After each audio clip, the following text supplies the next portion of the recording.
En el gélido invierno ruso de 1943, el alto mando alemán, tambaleándose tras su aplastante derrota en Stalingrado, se enfrentó a una decisión monumental: lanzar una de las mayores ofensivas blindadas de la historia en Kursk o retirarse y consolidar sus posiciones. Lo que siguió fue un acalorado debate interno que decidiría el destino del frente oriental. Cuando el último avión alemán despegó de las gélidas garras del cerco de Stalingrado a principios de febrero de 1943, dejó atrás la asombrosa cifra de 91.000 soldados desmoralizados en cautiverio soviético. El Sexto Ejército, que una vez fue una fuerza formidable bajo el mando del general Friedrich Paulus, quedó reducido a una sombra de lo que fue, lo que marcó un cambio crucial en el frente oriental de la Segunda Guerra Mundial. La batalla de Stalingrado, que duró desde agosto de 1942 hasta febrero de 1943, no solo detuvo el avance alemán, sino que también infligió pérdidas irreparables, con más de 800.000 bajas del eje. El golpe psicológico para el ejército alemán y el liderazgo nazi fue profundo. Adolf Hitler, que previamente había declarado que el ejército alemán jamás se retiraría de Stalingrado, se enfrentó a una de sus derrotas más flagrantes. La noticia de la rendición fue recibida con incredulidad y horror en Alemania, y los medios de comunicación controlados por el Estado se apresuraron a controlar la narrativa. El mariscal de campo Erich von Manstein, aunque crítico con la decisión de no intentar una ruptura del frente, se enfrentaba ahora a la monumental tarea de estabilizar una línea del frente que se desintegraba rápidamente. La moral de las tropas alemanas se desplomó cuando la cruda realidad de la guerra en el este se hizo innegable. Los soldados que antes habían creído en una victoria rápida, ahora se enfrentaban a las sombrías perspectivas de una guerra interminable y un número creciente de bajas. El impacto psicológico quedó plasmado en las cartas enviadas a casa y en las entradas de los diarios de las tropas, en las que describían una palpable sensación de abandono y desilusión. El general Paulus, ahora prisionero de guerra, se lamentó en una carta fechada el 5 de marzo de 1943. La capitulación de Stalingrado es una catástrofe de primera magnitud para Alemania, una catástrofe de importancia tanto material como moral. Desde un punto de vista estratégico, la Wehrmacht se encontraba ahora a la defensiva. La derrota había abierto el flanco sur a los avances soviéticos, y el alto mando alemán tuvo que redibujar apresuradamente las líneas de batalla que habían permanecido estables durante meses. Esta situación propició acalorados debates dentro del mando militar alemán sobre el futuro curso de la guerra en el este.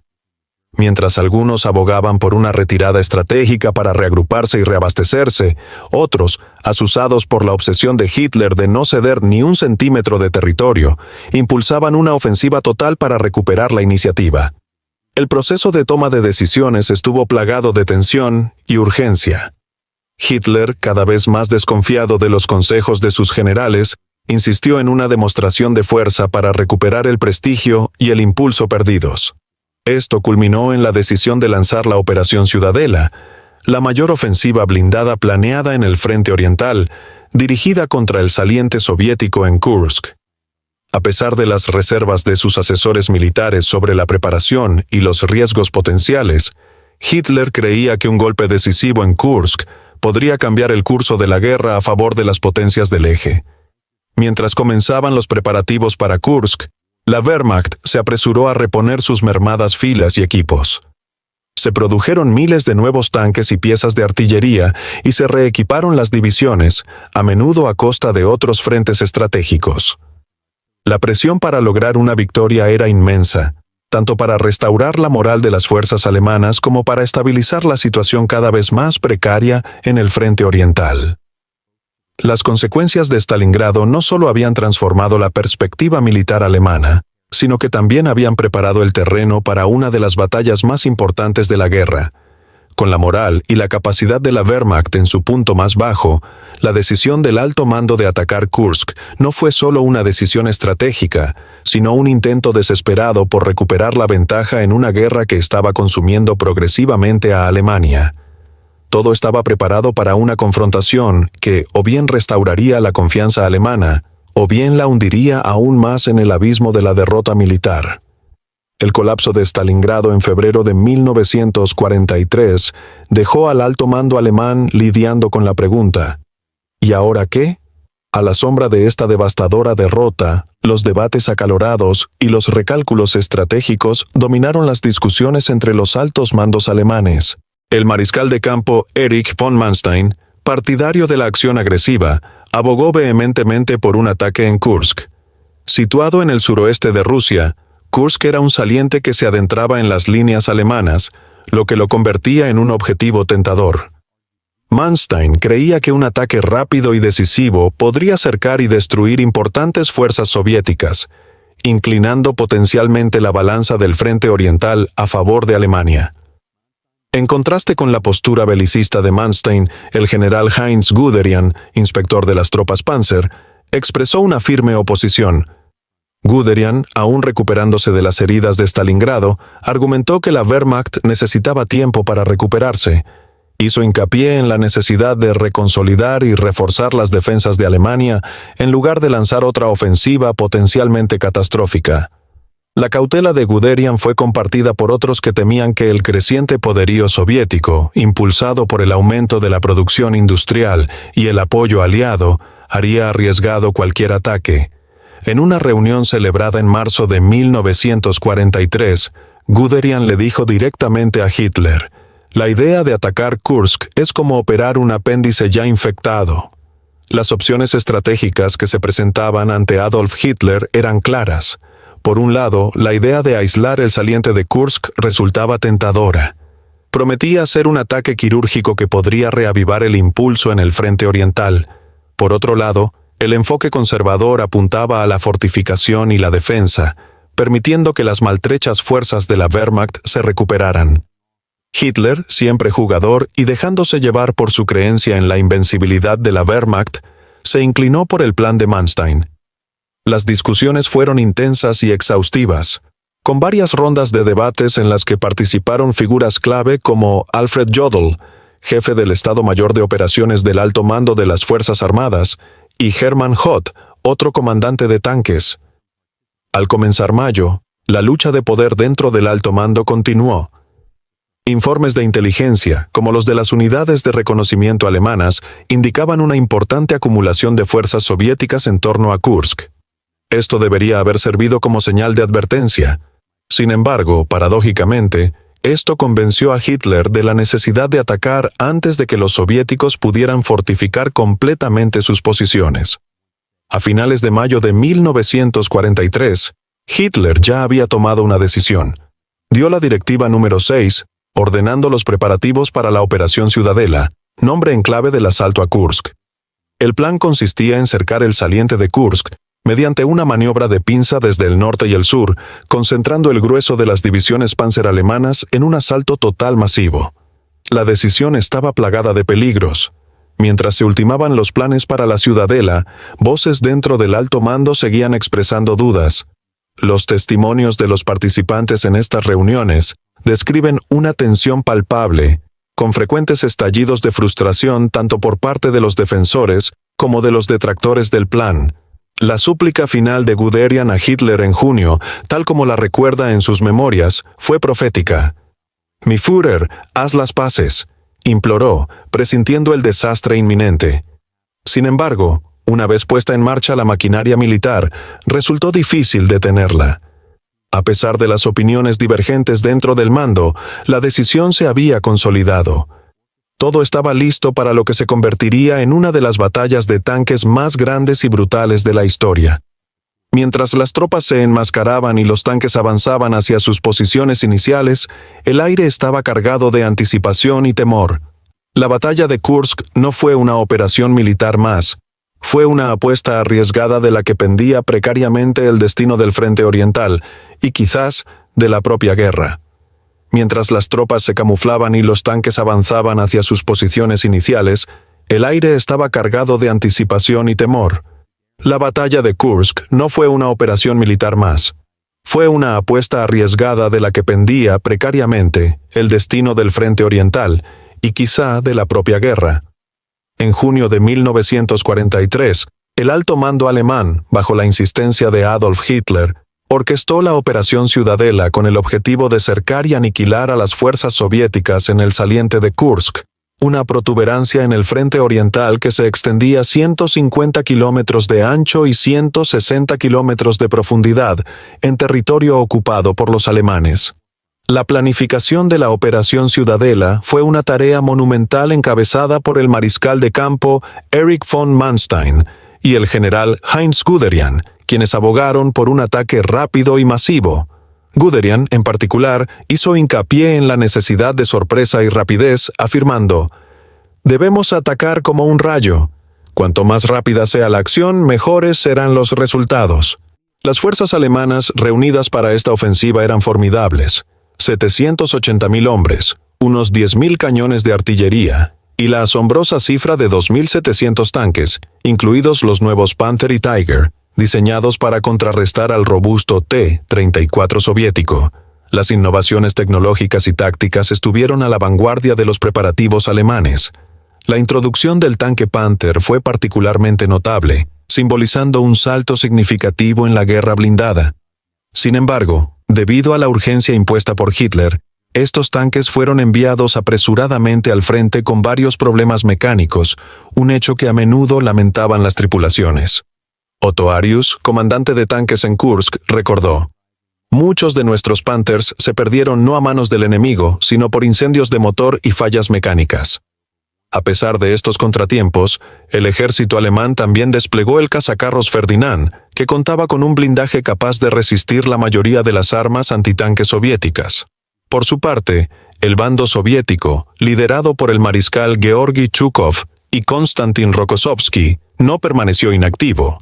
La inteligencia soviética, a través de sus redes de espionaje e interceptación de señales, se había enterado del despliegue alemán y de su probable eje de ataque. Esto permitió a los soviéticos preparar un sistema de defensa escalonado conocido como el Cinturón Defensivo de Kursk, que comprendía múltiples capas de campos minados, zanjas antitanque y zonas fortificadas defendidas por más de 1 millón de soldados, lo que convirtió efectivamente la región de Kursk en una fortaleza. Chukov, haciendo hincapié en la importancia de la preparación, declaró: «Tuvimos tiempo para prepararnos y lo aprovechamos al máximo». Mientras se acercaba el lanzamiento de la Operación Ciudadela, la Wehrmacht y el Ejército Rojo se encontraban en una trayectoria de colisión de una magnitud sin precedentes. Los historiadores señalan que nunca antes se habían reunido tales concentraciones de poder militar.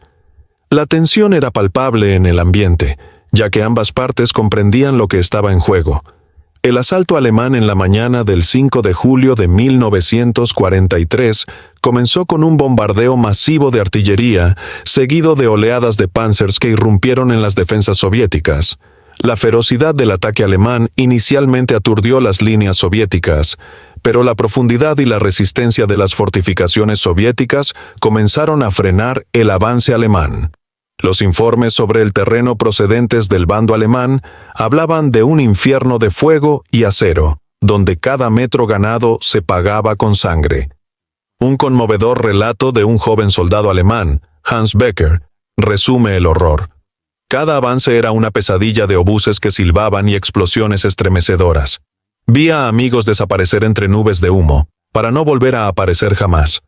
Mientras la Wehrmacht ocultaba sus panzers y el Ejército Rojo fortificaba sus posiciones, ambos bandos se preparaban para una confrontación que resonaría a lo largo de la historia. Este choque titánico, impulsado por una planificación meticulosa, tecnología de vanguardia y pura tenacidad humana, no fue simplemente una batalla, sino un momento decisivo en el frente oriental, que demostró la férrea determinación y los inmensos sacrificios de ambas fuerzas, que lucharon en el corazón de Rusia. El 4 de julio de 1943, la víspera de la batalla de Kursk, la mayor batalla de tanques de la historia, se cernía ominosamente sobre el horizonte. A lo largo de las onduladas llanuras de Kursk, las fuerzas alemanas bajo el mando de Erich von Manstein movilizaron sus recursos, reuniendo cerca de 800.000 hombres, 2.700 tanques y más de 2.000 aviones. Esta fue la Operación Ciudadela, una ofensiva masiva diseñada para cercar el saliente de Kursk con un movimiento de pinza desde el norte y el sur. El ambiente entre las tropas alemanas era tenso. Años de guerra los habían endurecido, pero las cicatrices de Stalingrado aún estaban frescas, infundiendo en sus filas una mezcla de temor y determinación. Mientras transcurrían las últimas horas, los comandantes alemanes repasaban sus estrategias. Los informes de inteligencia destacaban las formidables defensas soviéticas, densos campos minados, vastas zanjas antitanque y zonas fortificadas en escalones profundos. Sin embargo, algunos miembros del mando alemán, como el coronel general Heinz Guderian, se opusieron al ataque, argumentando que la iniciativa ya se había perdido y que los preparativos soviéticos garantizarían un sangriento punto muerto. A pesar de estas objeciones, Hitler, obsesionado con una victoria decisiva para recuperar la iniciativa en el frente oriental, siguió adelante. En la calma que precede a la tormenta, los soldados de la división de élite Großdeutschland escribían cartas a casa o murmuraban oraciones. El joven teniente Karl Heinrich escribió en su diario: «El aire está cargado de la tensión del destino. Somos el filo de la espada, pero temo que la vaina esté desgastada». Estas conmovedoras palabras reflejaban la inquietud que sentían muchos en el frente. Sabían que los soviéticos los esperaban, reforzados y preparados, con una superioridad numérica abrumadora. La magnitud del inminente conflicto no se parecía a nada que hubieran enfrentado antes. La Luftwaffe, crucial para la estrategia alemana, se preparaba para una extensa campaña aérea con el fin de lograr la superioridad antes de que las fuerzas terrestres entraran en combate. El mayor Walter Nowotny, un as de la aviación, comentó en una carta: «Mañana nos jugamos el todo por el todo sobre Kursk. Nuestros motores y cañones resisten con firmeza su determinación», añadía. Las tripulaciones revisaban y volvían a revisar sus máquinas, conscientes de que el éxito de la Operación Ciudadela dependía de su desempeño en los días venideros. Mientras tanto, se realizaron ajustes rápidos a los planes iniciales. El reconocimiento en tiempo real reveló fortificaciones soviéticas más fuertes de lo esperado en puntos clave, lo que provocó discusiones apresuradas entre los oficiales del Estado Mayor. Se rediseñaron los mapas y se modificaron las prioridades de los objetivos, haciendo especial hincapié en desarticular los centros de mando y control soviéticos. El propio mariscal de campo von Manstein supervisó estos ajustes, a menudo trabajando sin descanso, impulsado por una búsqueda implacable de la victoria y la presión constante de evitar otro Stalingrado. Cuando la oscuridad envolvió los campamentos alemanes la noche del 4 de julio, los soldados sujetaron con fuerza sus armas, y las oraciones silenciosas se mezclaron con el suave tintineo del equipo. Fueron la punta de lanza de una operación que Hitler creía que cambiaría el curso de la guerra. Sin embargo, cada hombre cargaba con el peso de la incertidumbre. Sus pensamientos eran una maraña de miedo, deber y esperanza de supervivencia. Con las estrategias trazadas y las tropas desplegadas, llegó el fatídico día, que trajo consigo una batalla de una magnitud y ferocidad sin precedentes.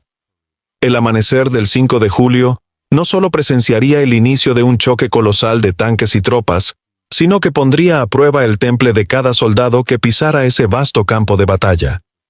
Mientras los motores rugían al arrancar y los comandantes daban sus órdenes finales, el frente oriental se preparaba para una confrontación que resonaría en los anales de la guerra.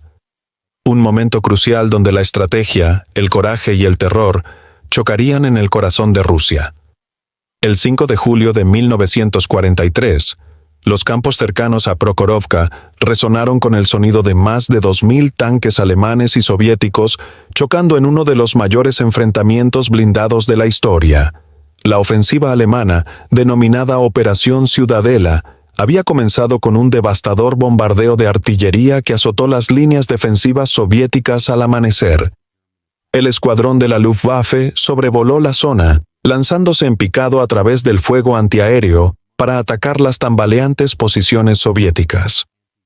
El objetivo de la operación alemana era cercar y destruir a las fuerzas soviéticas en el saliente de Kursk, con el fin de recuperar la iniciativa estratégica en el frente oriental tras su derrota en Stalingrado. La ferocidad del ataque alemán se topó con una defensa soviética meticulosamente preparada. Los soviéticos habían pasado meses fortificando la región con campos minados, zanjas antitanque y densas redes de trincheras y búnkeres, convirtiendo Kursk en una fortaleza que haría sangrar a las fuerzas alemanas hasta la extenuación. El mariscal Georgi Chukov, al frente de la estrategia soviética, había predicho la ubicación exacta de los avances alemanes, lo que permitió al Ejército Rojo concentrar sus recursos de manera efectiva. Los soldados soviéticos, atrincherados en sus profundas líneas defensivas, desataron una lluvia de fuego devastadora sobre los panzers que avanzaban. Los primeros días de la batalla estuvieron marcados por brutales combates entre tanques. Los Tiger alemanes, con su blindaje y potencia de fuego superiores, causaron inicialmente estragos considerables entre las brigadas blindadas soviéticas. Sin embargo, la superioridad numérica y el ingenio táctico de los soviéticos comenzaron a hacerse notar. Los tanques soviéticos T-34, más maniobrables y producidos en cantidades mucho mayores, arremetieron contra las puntas de lanza alemanas, a menudo librando mortíferas batallas cuerpo a cuerpo. El comandante de tanques, Dmitry Lavrinenko, reconocido póstumamente como héroe de la Unión Soviética, destruyó 52 tanques alemanes antes de su muerte en combate durante estos enfrentamientos iniciales. Su historia, a menudo relatada en las memorias de los veteranos, destaca el valor personal que marcó este gigantesco choque de metal y hombres. En medio de este caos de acero y fuego, el costo humano fue estremecedor. El aire estaba denso por el humo de los tanques en llamas y los gritos de los heridos. Los informes sobre el terreno de ambos bandos describen un paisaje infernal donde el propio suelo parecía estremecerse bajo el constante bombardeo de artillería. Un soldado alemán, Friedrich Kellner, anotó en su diario: «Avanzamos a través de un paisaje de fuego y acero, donde cada paso adelante cuesta la sangre de nuestros camaradas. Los soviéticos también sufrieron su parte de agonía y heroísmo, ya que jóvenes soldados como Lyudmila Pavlichenko, la famosa francotiradora, mantuvieron sus posiciones contra la marea, aumentando su cuenta de 309 bajas confirmadas. Cuando el polvo se asentó en los primeros días de la batalla de Kursk, el paisaje daba testimonio de un cementerio de hombres y máquinas. Los alemanes habían ganado algo de terreno, pero a un coste que superó con creces sus pronósticos más pesimistas. Los soviéticos habían absorbido el impacto inicial y comenzaban a lanzar contraofensivas. El alto mando alemán, ya preocupado por sus extensas líneas de suministro y el creciente poderío de las fuerzas aliadas en el oeste, comenzó a cuestionar la prudencia de su arriesgada apuesta en Kursk. El resultado de esta batalla monumental aún estaba por decidirse, pero al concluir la primera semana, quedó claro que Kursk sería recordada no solo por la magnitud de su enfrentamiento, sino también por el espíritu indomable de los defensores y la fatal arrogancia de los atacantes. Cuando se disipó el polvo tras los primeros días de batalla, el destino del frente oriental pendía de un hilo, con ambos bandos preparados para los duros conflictos que aún estaban por venir. Desde la profunda derrota en Stalingrado hasta los estruendosos enfrentamientos en Kursk, la decisión alemana de atacar estuvo plagada de controversia y desesperación. Esta batalla monumental no solo marcó el rumbo del frente oriental, sino que también puso de relieve los límites de la guerra relámpago frente a un adversario bien preparado. Si te ha gustado esta historia, suscríbete para recibir cada semana más análisis históricos fascinantes. Gracias por ver.